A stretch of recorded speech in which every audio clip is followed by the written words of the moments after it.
Good evening, WyoNation. Welcome to the WyoNation Roundup Homecoming Edition. I'm your host tonight, Brian Stevens, joined by our wrestling fanatic, Shea Foster. How's it going tonight, Shea? Good. How are you, Brian? Doing great, man. So, Chad's got the night off, so you guys are stuck with Shea and I tonight, but hopefully we'll be able to fill in just fine. We'll get to talking about the football team and how the non-conference slate went, what our thoughts are and where the team is so far. And we're going to touch on basketball and wrestling too. And I think we will probably start with the wrestling because, sometimes that's an afterthought and we've got a hell of a team and Shea's itching to talk about it. I am. It's exciting. We're less than 30 days away from the start of the season. So everybody in the western part of the state, they actually opened their duel out there in Rock Springs November 1st. So if you're out there, be sure to attend. Just a couple notes. Wyoming has a store open right now for their for apparel to raise money at stores.inksoft.com/WYO Wrestling 25. And they're also sponsoring next week a cornhole tournament, and you can purchase to sponsor a team for $100. So excited for that. I was told I was going to get the winning team from the coaches as my dogs come running in the room. And currently there's 6 wrestlers signed for 2020, or I guess verbal. I don't know if we've had a signing day yet. 6 wrestlers ranked in the class of 2026. So they lost a big-time recruit that flipped to Minnesota, but it seems like Branch and team just keep reloading. So excited to see how the season goes and ready to get it started. Heck yeah. And that duel on November 1st, just for all you keeping track, is Western Wyoming Community College out there in Rock Springs. Maybe a scouting trip for the wrestling staff, too. I know they like to pull the guys from the junior colleges around here, so might be able to keep an eye on what's going on. They did get a big-time guy. Oh, God. Where did he transfer from? Iowa or something. They have a big-time guy on the roster. And there's like a 4-time Colorado State champion on the roster. I don't think he could – maybe his grades weren't the best. So it should be a good competition for the guys to get tuned up because they got Penn State come December 13th. So. Yeah, there is the wrestling schedule this year is insane. And Penn State coming to Laramie is unheard of. Like, that's going to be a hell of a duel. I know, excited. I asked the wife if I'd come out for that. She said no, but I could maybe swing the Big 12s in Tulsa. So I'm working my magic where I can. Sweet. Anything else we want to bring up on wrestling? Any coaches you've been talking to? Any players you've been talking to? A little bit. I'm going to start doing some interviews because I'm tired of getting bullied by you guys in the group chat. So I did talk to a coach to kind of line up. Just, work schedules are tough, but I think they're willing to make it happen. So I'll start with some coaches and then maybe move on to some wrestlers and maybe guys that haven't been interviewed before. Like on, Keith is really good about interviewing guys on his show. So maybe guys haven't been on his show. So, but over to you for some basketball, because I know you're itching to go there. Yeah, for sure. And hey, just before we get into basketball, let's shout out the media department at the university. Like the fact that guys like you and I, who are for a fan site, are able to get these interviews with the players and coaches. Obviously, we have to jump through some hoops to get there, and we have to go through schedules and make sure it lines up. But the access we're able to get for you guys is outstanding. So for any other, if you're a fan of any other school, you'll never see guys like me and Shea getting this kind of opportunity to talk to these guys. So we're very thankful. Oh, yeah. They do a good job over there, and we appreciate it. We do. So one of the things that was being discussed on the board today was the non-conference scheduling in basketball. And, Shea and I have talked significantly about this year, and we think it's pretty good. But there's a lot of people that are upset that, Texas Tech isn't coming to Laramie. And, South Dakota State's a good school, but we're not going to be able to see them in Laramie, and the home slate sucks. There was a poster that specifically compared it to the 1984 season when we were coming off a tough year, and we still managed to get big-time opponents to come to the AA. But when you look at that, yes, it's going to be big-time opponents per name. So we had in 84, the home slate was Long Beach State, Colorado, Hardin-Simmons, Oregon, and Boise State, which in today's lens sounds great. But when you look at what they did, like Long Beach was 4-23, Colorado was 11-17, Hardin-Simmons 11-17, Oregon was 15-16, Boise was 16-13. Like that's if those are the glory days, we're doing just fine because we have coming in Cal State Fullerton, who was 6-26, very comparable to Long Beach State from back then. Austin P 14-19, very comparable to Colorado. Portland 11-20, all very comparable to Hardin-Simmons. Norfolk State was 24-11. That is a hell of a team coming in. It's a crime that they didn't make the NCAA tournament last year. Oh no, they did make the NCAA tournament. They lost to Florida. Was it last year? Because they lost the MEAC tournament to like Howard or something. I know they missed out, and it was a shame they didn't get a at-large bid. No, last year they were first in the MEAC, and they lost in the first round to Florida. Okay, yeah. Who also was who beat Texas Texas Tech in the Elite Eight. But looking at this schedule, I mean, the teams had a below 500 winning percentage, but we've got to realize we just came off not a great season. We were 12-20 last year with a roster that was cobbled together, to put it politely. So I know that Sonny and crew are very excited to see what this team has. I know they're excited to show us what they've got, and we're excited to talk about it. Basketball media days are next week.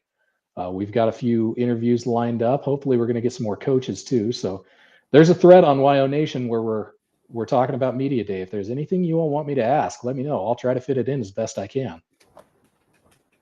Yeah, wrestling doesn't do like a media day, and I don't know, it's maybe not big enough in the state to do it, but maybe just a day to do it, or maybe some of the I guess the other Olympic sports just maybe have a day where if the media wanted to dial in, because the swimming is getting a new facility, wrestling is getting a new facility, just kind of stuff that would kind of highlight it. But Ryan Thorberg does a great job getting kind of those stories out, so make sure you follow him as well.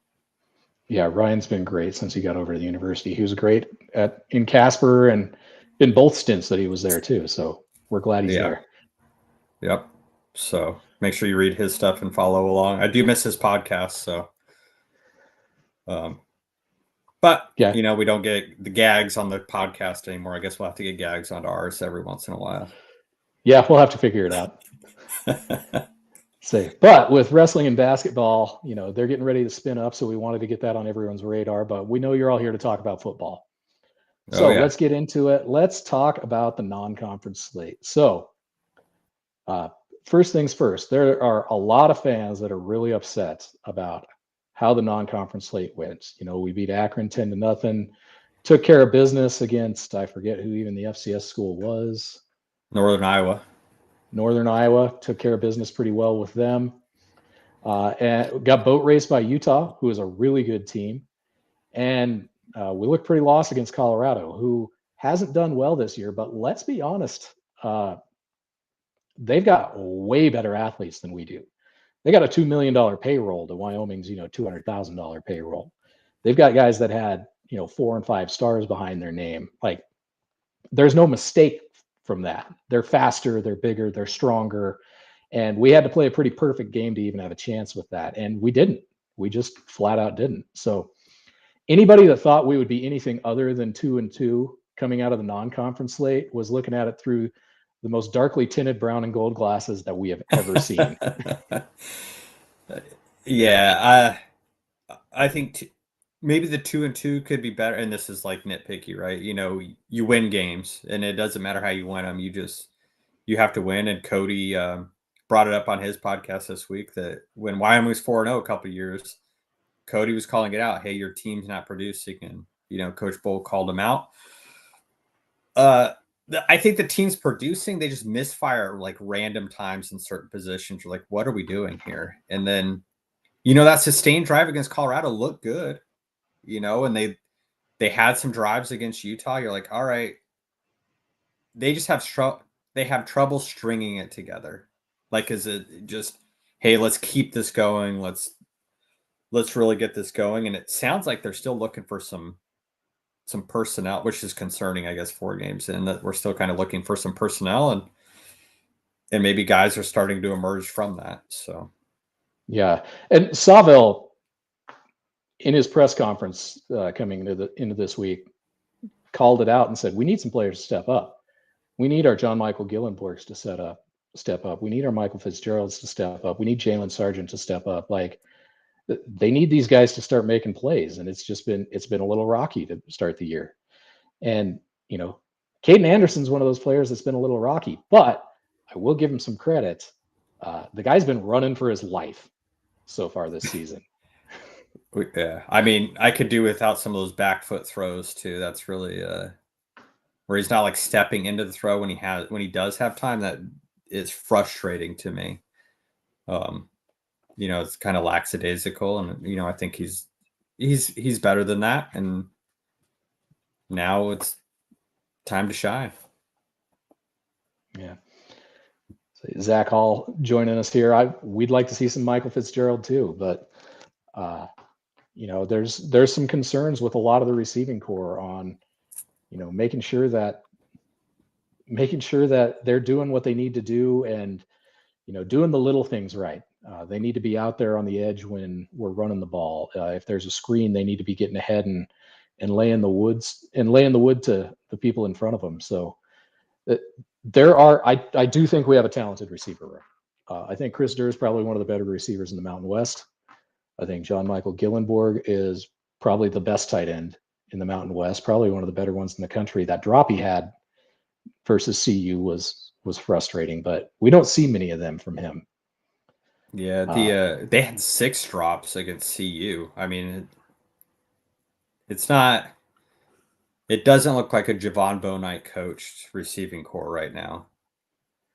Yeah, I would imagine that Coach Bonite is not pleased with how things went, and I'd love to be a fly on the wall in team meetings during the bye week film sessions. Well, I'm kind of jealous that the media got to do a film session with Coach Saville. Maybe they'll invite us next time on a Zoom. Yeah, one of these days we'll have to try to make it up for a press conference. Yeah. And I agree with Zach here. J Mike needs to be way more involved. He was hurt the last game, but he played kind of sparingly against Utah because he got dinged up. Didn't play at all against Colorado, so I guess it was Utah where he had that drop over the middle. And now he's had a bye week off too. So like Cody said on his podcast, he's had about 3 weeks to heal up. So I would expect we'll see a lot more of him. One of the things that Saville said when he got hired was we really need to make sure we're getting our playmakers the ball. And when you see a guy like Tote Harris at the top of the depth chart for running back, I think he's putting his money where his mouth is. Tote has been, other than that first game where, he was a 18-year-old true freshman in his first game and kind of got happy feet. That guy's been on fire this year. Yeah. And you let Sam Scott come in and be a good compliment, or Kellerman. I think Wyoming's got the talent. It's my concern is the offensive line, specifically your tackles. So, yeah, the tackles have been. Let's just call it what it is. The tackles have been nothing short of bad this year, flat out bad. Every once like the first game, the right tackle was terrible. The second game, the left tackle was terrible, and then against CU and in Utah, they were both bad. And you hate to see a guy like Nate Geiger go down with the same injury. That really sucks. So we'll see if Jake Davies can step it up and do better, or if he can't, if Giovanni can do better than what we've seen. But the offensive line, in my opinion, is the biggest issue with the offense. Yeah. Everybody's talking about Caden and the receivers. And I was like, well, receivers are open. Guys are open. If you take like a holistic view of the play, guys are open and Caden can see that. But if your tackle is getting burned, on an edge, I don't know what you want to do. And maybe this is on Tripodi during this bye week, goes, I'm going to challenge you guys. And if you can't do it, we're going to start putting our best 5 out. I posed that question is, are we playing our best 5 combination? Is it time? Caden Barnett's had a fantastic year at right guard. would he be as good at tackle? Maybe not. He's a natural guard player, but something has to give here, and the offense goes nowhere when the point of attack is terrible. I agree with you that Caden Barnett's been much improved this year. He's the best lineman on the team. Let's not make any bones about that. He was out of position at tackle last year. Yeah. I think we saw it quite a bit. I can't tell you how many times we had a holding penalty coming from Caden because his feet aren't quick enough to be a tackle. He's a big, big, powerful dude, and he's going to move people at guard. He's a good interior lineman, but when he has to move laterally and take steps back, he's got to hold people. He's not a natural tackle, just like you were saying. But I mean, something's got to change. We got to see a change. UNLV's defense is not great by any straits. The mean. So I'm concerned this week is if Wyoming's offense struggles against UNLV, this is going to be a long season again. Or the offensive line goes, hey, this is on us, because their scoring drives against CU, they look great. It's just they randomly go, this is my time. I'm just not going to show up this, drive. And it's very frustrating to watch. Because when Jake Davies came in, that big run that Tote had, Jake Davies destroyed his guy, got to the second level, fell into the linebacker because he was in the second level, and it blew the hole open. Nothing enrages me more when I'm watching a play and our offensive linemen aren't on a block or they're laying on the ground. It enrages me to no ends. Why aren't we doing the pancakes? Why aren't we smashing a guy's helmet into the turf as we get up? And that's what I would like to see from offensive linemen. And that's what we saw, specifically Utah. That's what we saw Utah do to our defensive line. And our defensive line's pretty good. Those are some big, big boys they got up there in Utah, and they were knocking our guys on their ass all day. And that's not to say anything against our guys. That's just saying that Utah's got some damn good linemen. So, I mean, 4 games in, we're 2-2. I think we're where we wanted to be. Kudos. And it sounds like even on the other side of the ball that, hey, Jones Thomas had an awful game against CU at safety. Awful. And now they're like, hey, Justin Taylor is starting to get reps. It is one safety spot. They didn't say which one, but I mean, Andrew Johnson's had quite a year, so I don't think they're focusing on that. And you got another safety and Cheek, the kid from Cal, that's also getting looks now. So maybe they are saying, hey, we didn't have depth last year. We have depth this year. If you want to have a bad game or a bad series, we're just going to replace you. So I wish they would do that on the offensive line, but Cody had a good point on his podcast this week. Jason Petrino, when he got there, was looking at the DBs and talking to him. He's like, have none of you guys ever played baseball? He's like, do you not realize that, you have to, when eyes go up, you have to turn around and look for the ball? Because that's exactly what happened to Jones Thomas this week. He was in position. He just didn't look for the ball. Yeah. So, I mean, Coach Bull on the DC and that staff has done a great job this year for bringing that many transfers in. Good for them. I thought the interference on Marky Grant against CU was terrible, but I thought a lot of those interference calls were bad. I officiate not at the college level, just high school, but you got to be consistent with your calls, man. I was so confused as to what they were going to call pass interference in that CU game. Yeah, so it is what it is. You take the game, and I'm glad the media kind of called out that long drive, and then I'm glad that they called out Savell. That drive took too long, and Savell goes, we had to have points. We had to have something. So he agreed. It is nice to have a coach that is, I guess, willing to take the criticism to his face. And, you hope the best for him. I don't have a lot of faith in Tripodi right now, though. The PFF grades are terrible for the offensive line, so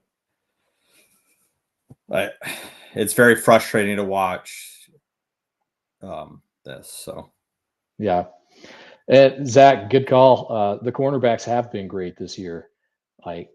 there's been some chinks in the secondary for sure, but it's definitely fixable.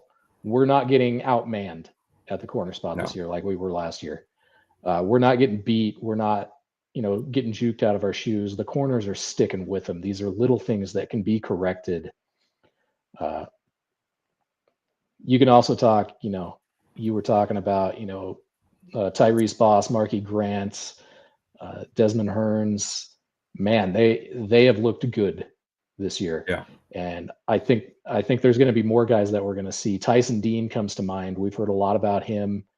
He's going to be a play 4 games kind of guy this year, from what we understand from the coaching staff. So we might see him during conference. We might see him like towards the end of the season, depending on how things go. But we've got some talent on this team. But when you have a team coming off, a 3-9 season like we had last year, which was brutal, and we had to totally rebuild. And again, Sawville's first year, we can dump a lot on Sawville, but there was a lot of depth issues last year. We were, it's like my boss likes to say at my day job. He's like, we're like Hoosiers. The starting 5 is great, but there's no bench. Yeah, I did read something today that the PFF grades for Wyoming's pass rush is awful. And it's coming down to and Coach Sawville called out JY, and I thought he's played well, but they're not finishing. So I think that's a problem with the PFF. They're getting to the backfield. They're getting there. It's just they're not finishing the sack or finishing the plays. So I would don't want to especially say, yeah. with the D line, I think those PFF grades are misleading too, because I think the D tackles in particular have been nothing short of outstanding this year. Florentine's always in the backfield. Samsula is a monster. There is nobody that should be that fast and be that big. That's just unfair. And then you've got Jaden Williams and Anis Vyas behind them. There's like, you can rotate all 4 of those guys in, and there's no one player that's worse than another. Like, they're fantastic. Vyas blocking extra points. He's had 2 this year? Yeah, it's the those grades go off finishing. So they are living in the backfield, but if they're not getting to the sack or the tackle for a loss, then that's probably skewing the grade. Yeah. And again, it's little stuff that's fixable. Like, listen, you've done the hard part. You got past your guy. Now we need to finish the play. Like, just like the safeties, like, you're on your guy, you're in his hip pocket. Turn your head around and look for the ball. Like, it's really small stuff. We're not talking about needing to reinvent the wheel. We're not talking about, my God, we got to make wholesale changes. This is little stuff that can be fixed. Yeah. So, I mean, UNLV's got a mobile quarterback, which is not done well for Wyoming's defense, but that's not to say that, hey, we took this week, we took a day off, and now we're ready to get at it, and we want to start sacking these guys. Because mobile quarterbacks like that, once you start getting in their head that their clock is ticking, they start throwing. As we saw Dampier last year in New Mexico, and Wyoming's defense started getting into him, he started throwing picks and bad passes. So Yeah. And luckily, like, they've seen nothing but more mobile quarterbacks so far. Like, Ben Finley's really good. Northern Iowa's quarterback had some wheels to him. Dampier, and I can't remember who the kid that was playing for CU Slater. The Salter, Slater, the kid from Liberty. Yeah. Got that. He's fast too. So this isn't going to be anything they haven't seen before. Yeah. So Cullen Drez averaging 5 yards a carry. He's actually got one more carry than Jaden Thomas, and Jaden Thomas is a damn good running back. So, keying on the run is going to be something we need to pay attention to. The secondary's got to be tight though. Colindera is completing 72% of his passes. That's pretty damn good. Hats off to Dan Mullen for doing a great job coming off the TV set to come back to coaching this year. He's done a pretty solid job up there. Yeah, and I'd be remiss that Kyle asked a question on Twitter about Durr, Harrison, Anderson, kind of seeing better games for them. For those 3 guys to be good, it's on the offensive line. I just go back to it as you want those guys to be good, and they're not going to admit it. They're not going to be like, well, my offensive line isn't opening holes, but they're too good of teammates, but just seeing it from the reaction is if the offensive line gives a hole or time, those guys are going to have monster days. Yeah. And, let's not give UNLV too much credit. We were talking about 2021 when Wyoming went 4-0 to start the season and it didn't end up so well.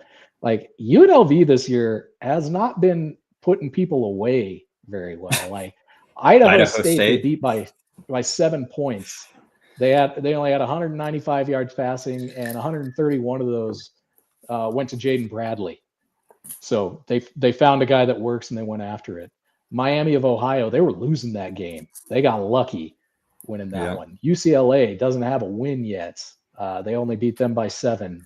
Sam Houston State, who is also not good, they beat them by what looks like 17 there, but still, they're not exactly playing world beaters. I would put our game against CU as a better loss than any of their wins this year. A win is obviously better than a loss, but we played way better against way better competition than UNLV's played against, the tomato cans that they've been facing so far this year. Yeah, and this is time for Wyoming's offense. And also I heard Jay Novacek's going to be at the game this week, so it'd be cool to see Jay Mike, represent the tight end group. Or my dude, Herb, maybe Herb explodes onto the scene in front of Herb's got one Novacek. catch on the season. Yeah, and one big block. So God, that guy might as well be a tackle, man. He's so nasty on the line. Yeah, so maybe this is we see the tight end game and brings a tear to Jay Novacek's eye. Yeah. So let's talk about UNLV a little bit here, because looking at the stats for them, there's clearly 3 people you got to shut down. You got to shut down Jaden Bradley. He's got triple the receiving yards of anybody else on the team. And you've got to shut down Jaden Thomas and Anthony Collandera, their quarterback. It's basically, it's going to be like playing Air Force. Make sure you're keying on the run, make sure you're shutting the run down, and your secondary's got to be tight because you're going to get no help from the linebackers. They're watching for the run. Yeah. So that's basically what this game's going to be like. I personally think that we've got a pretty good shot at this one. UNLV doesn't play well in Laramie. They aren't exactly seasoned this year, but they're gonna focus on that offensive line. They're going to look at our line and they're going to look at what's been working against us. Like, obviously they don't have the edge rushers that these last 2 teams that have played us have, but they're going to be looking at the tape. And that, if I were their coach, I'd be keying on the O-line. Oh yeah. And I think our defensive line, and I don't know, I can't remember what year this was. 2018, Wyoming went to Utah State, and we kept dropping our defensive ends. We would line up really hard on the line, and we'd drop them back. And I think they had 3 picks from the defensive ends.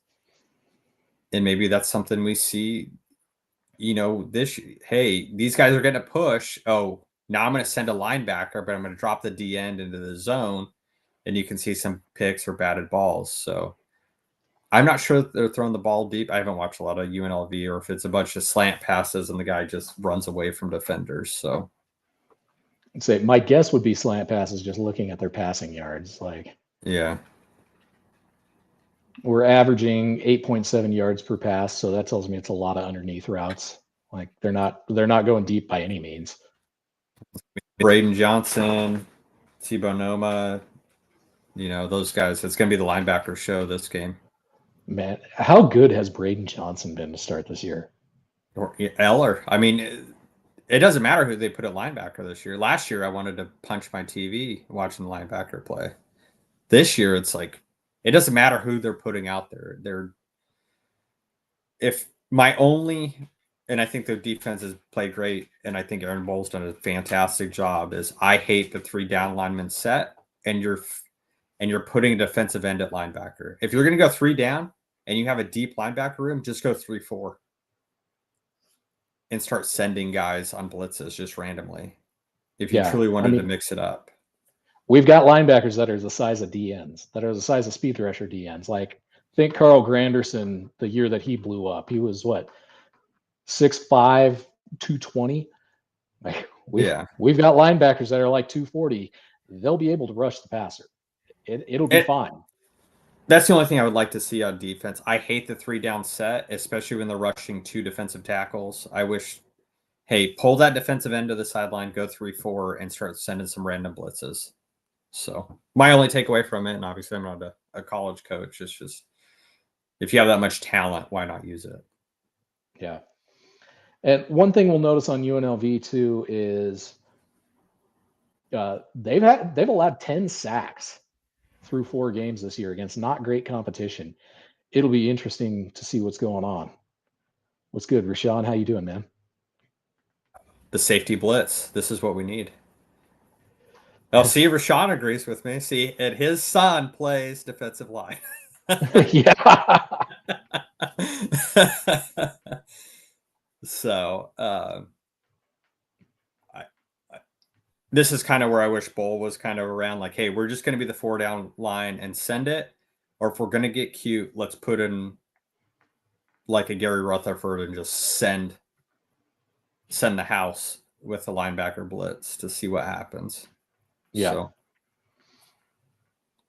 just to get that push. Looking at this, let's see, obviously pressuring the quarterback, stopping the run are the 2 big things we need to do. What do you think our key on offense is going to be in this game? Oh, run the damn ball. I don't think UNLV can stop the run. And this is where I know people have been hard on Jay Johnson. It's been kind of frustrating to watch because his plays are working. They're there. But I don't – what do you want the guy to do when his but I think this is where you kind of see Tote and Scott kind of build that up. And Wyoming used to be pretty famous for the tight end seam play. So you see Herb. When you know it's going to be like a running situation and J Mike's on the field, you use J Mike as a distraction, or you send J Mike, I don't know. But the tight end just goes right down the seam. The safety commits to a play action and you hit him over the top. So I think the over the top plays, if you can get the running game established, are going to be huge for Wyoming. Yeah. And I agree with Rashawn. Durr and Tote are the key. If we can get Durr in more of those bubble screen situations and get some good blocking in front of him, that guy is quick as hell. Getting him out in the front and letting him get in the open field, it's unfair. It's really unfair. He is one hell of a player. Also, when you look at Tote Harris, he doesn't have the most carries this year. Sam Scott's got 49 carries to Tote's 37. Tote's averaging 6.9 yards per carry. That is insane. He's 18. He is a true freshman running back. And he is like, if Durr's not the fastest guy on the team, Tote is. Yeah, I think Wyoming's got some speed.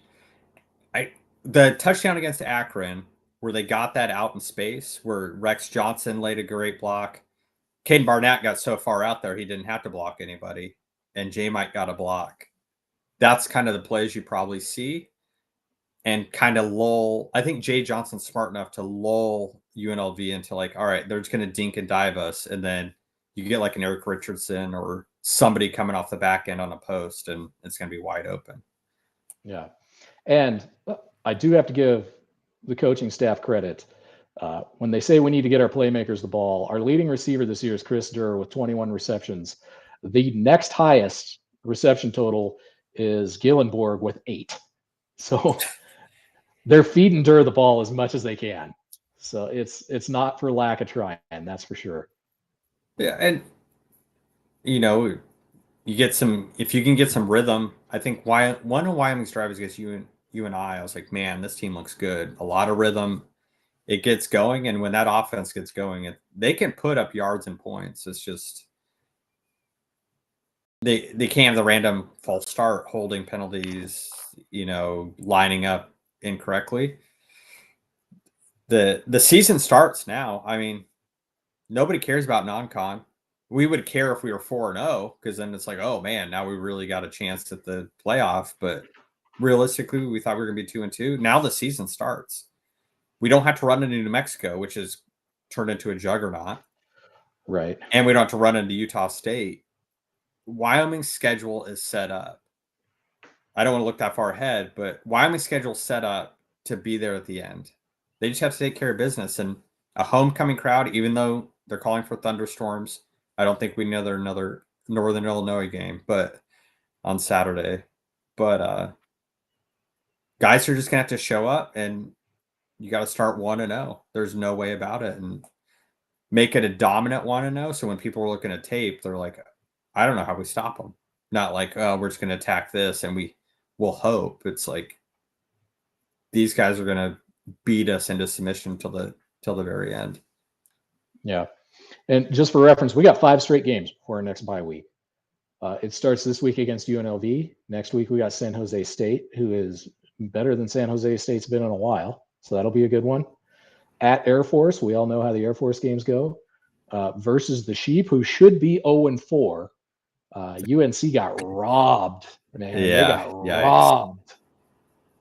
And then at San Diego State, who has not looked great this year. So those are 5 very winnable games. Like, I'm not going to say that we should go 5-0 or we need to go 5-0, but we certainly could go 5-0 on that stretch. Yeah, and just you got to build the momentum, and you don't go. You're still another month away from even get on an airplane to go to San Diego State. So yeah, you're on a bus ride to Air Force. So, I mean, yeah, you're going to get a good fan base. Wyoming fans love to travel to Air Force, so you're going to have fans. You just, if any players ever watch this, if you ever have a question, just look to your fan base, because they want you to win more than I think you want to win. Just look up at the crowd, for that little extra motivation. We'll see. We'll see how it goes, and I think people are calling this might be a barn burner on Saturday. I think Wyoming's defense can actually shut them down, and Wyoming could run away with this. Yeah. Rashawn Stone's 4-1 is realistic. I don't disagree with that. I don't disagree at all. UNLV is not a bad team. San Jose State's not a bad team. Winning on the road is hard. I would like nothing more than to boat race the Sheep, especially since we have to open the season next year at their house. Yeah, but, I mean, I'm just glad the border war is continuing. Yeah. Let's talk about that for a minute. There's a lot of people crucifying Tom Berman on that, why are we, we're having to go down there instead of them coming up here, and there's not a home and home. Guys, we swapped around games. CSU and us both swapped around games next year to make the border war happen. There's still one more year to make happen. It's doable.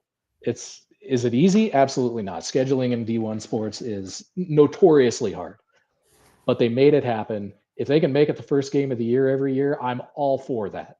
I think that's great. I would rather see us play CSU non-conference for the time being than watch us, play Northern Iowa or Furman or North Dakota or any of these other schools where it's like, winning does nothing and losing is the end of the world. Yeah. And even next year, 2027, Wyoming has a home game in November against UConn.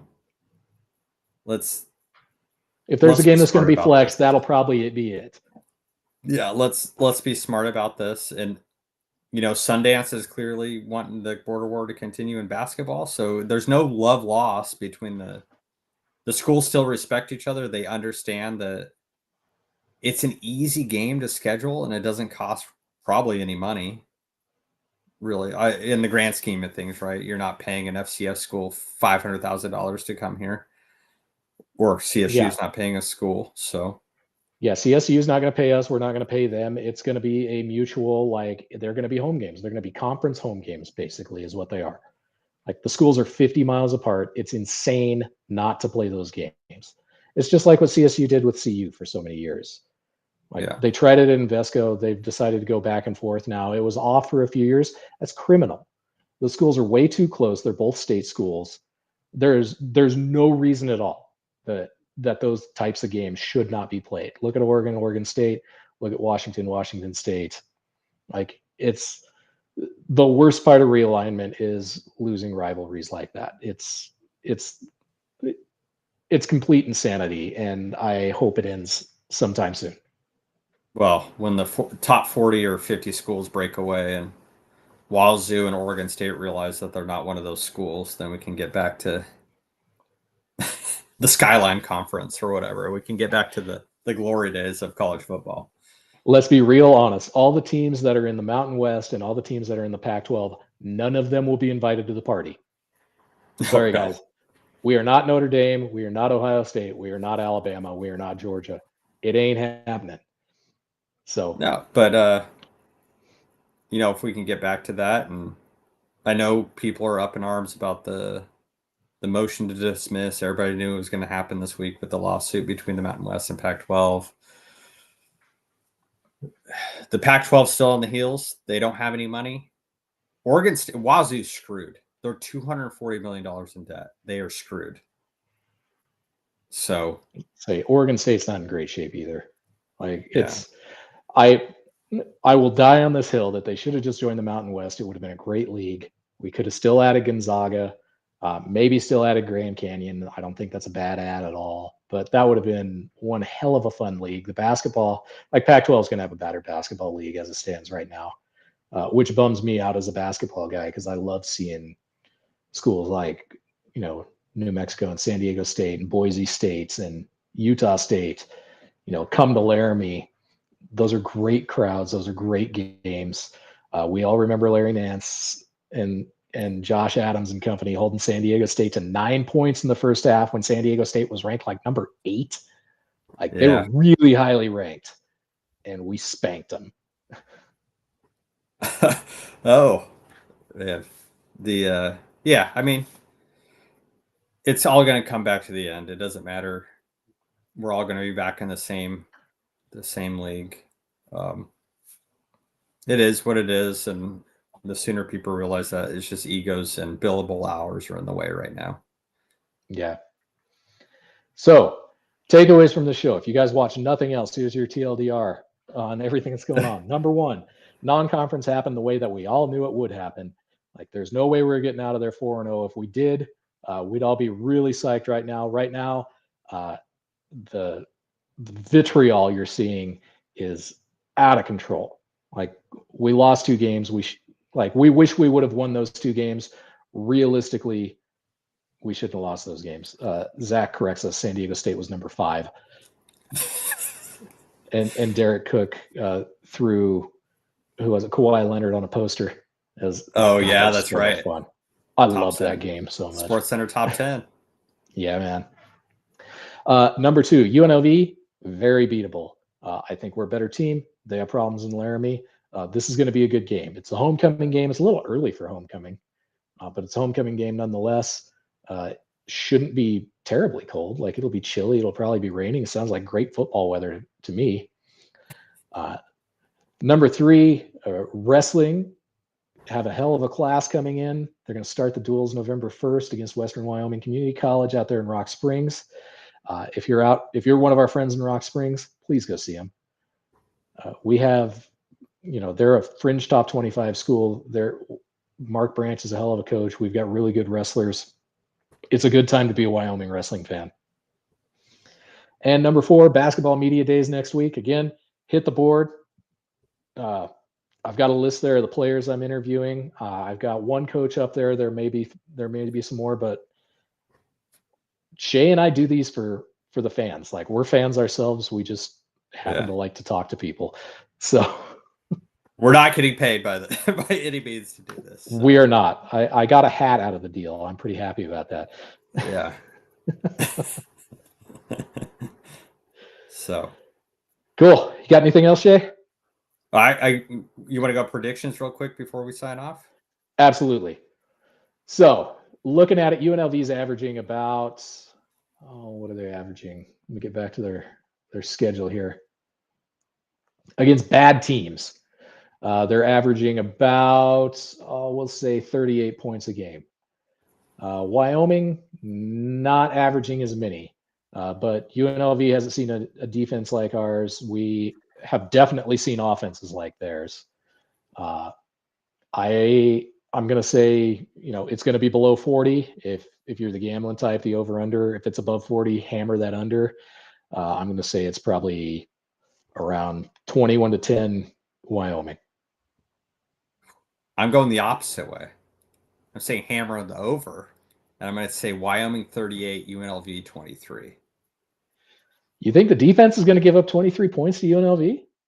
It's going to be one of those things where I called last week with CU where it run just those random points late. I think you kind of see if Wyoming get it going, that's what you kind of see, or Wyoming's backups are in and UNLV's leaving their starters in type of thing. So good deal. Well, you heard it here first. Pokes are going to win. Make sure you get to Laramie, 5:00 game. Wear your rain jacket. It's going to be a little chilly. Homecoming this weekend. If you're in Laramie, check out the parades and all the stuff going on. My wife and I are going up to the Chris Jansen concert up there tomorrow night. Should be a good time. Oh, nice. Hope to see you all there. If you find me at a tailgate, I'll buy you a beer. So I guess to anybody watching the stream, man. I've always got plenty of beer, plenty of whiskey. So stop by the tailgate in the Summit View lot. I'd love to chat with you. All right. Well, we'll see everybody in the chat and Twitter on Saturday at 5 p.m. Sounds great. Go Pokes. Thanks for joining us, guys.